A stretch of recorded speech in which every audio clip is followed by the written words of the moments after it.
Hi, Scott Seiferlein here, coming to you from the international office of USAGolfMarketing.com on my day off and taking a short break from the AFC Conference Championship game.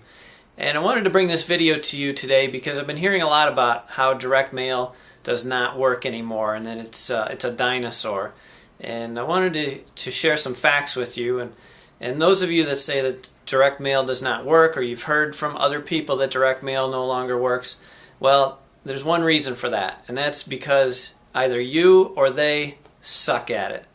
Now, hey, I've been where you are or where they have been at one point or another, and I used to suck at direct mail as well. But then I started to follow some really successful direct mail companies and individuals who do direct mail profitably. And I learned some valuable information. I wanted to share some of that information with you today. So here we go. Now we're going to take a look at 4 different pieces of direct mail. The first 3 are from successful direct mailers, and then the 4th is from a company that's going to help us raise our prices. But first I wanted to take a look at this one over here, and this one's from Derek Freund, and he's a marketing coach in Michigan. And what Derek sent me here was a letter, as you can see, and inside the letter is a newspaper and some tea. So that's interesting. He sent me some tea. Now this is not just a typical letter, as you can see. And he says here in the letter, "Today my thoughts turn to those of you on my VIP list. You'll notice I have included 2 bags of tea, packet of raw sugar, and a newspaper article." He says, "I've done this for very obvious reasons and a couple more subtle reasons. The green tea and sugar will be explained in a few minutes." He goes on to share some more information, double-sided sales letter here. And then we'll skip ahead to page 3. So it says, "But Derek, why did you send me 2 bags of tea?" And he goes on to share that years ago his mom shared a New York Times best-selling book with him, 3 Cups of Tea, and it was inspired by a Balti proverb. "The first time you share tea, you're a stranger. The second time we drink tea together, you're an honored guest. The third time you share a cup of tea, you become family."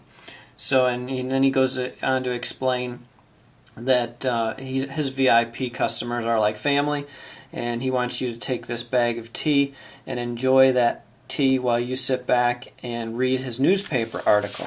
Now the interesting thing about his newspaper article, and this is one key to making direct mail have some success, is called Michigan Business News. Now there is actually no such thing as Michigan Business News. It's a completely made up newspaper.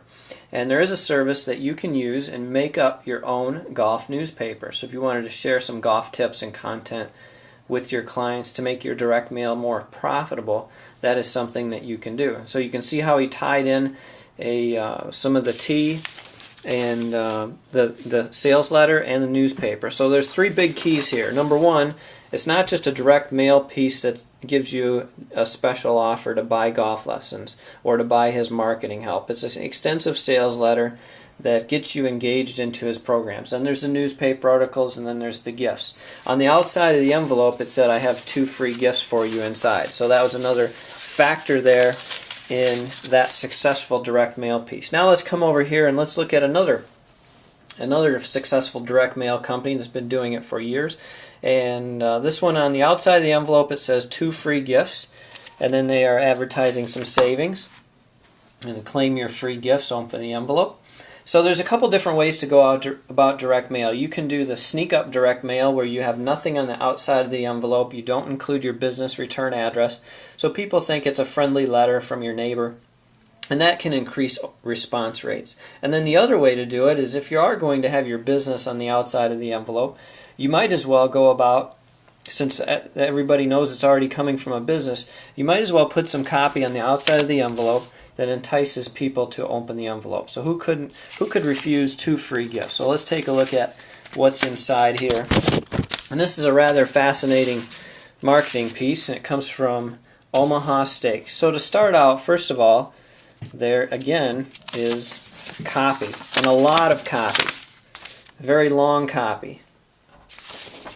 You can see here it engages the reader, talks about a special offer, and then they include some magazines, essentially, or catalogs of their steaks. So who could refuse bacon wrapped filet mignons? I know that's making me hungry right now as I take a break from this football game. And then here's another one, treat your family. quite an extensive catalog of what we could order from them. But that's not all.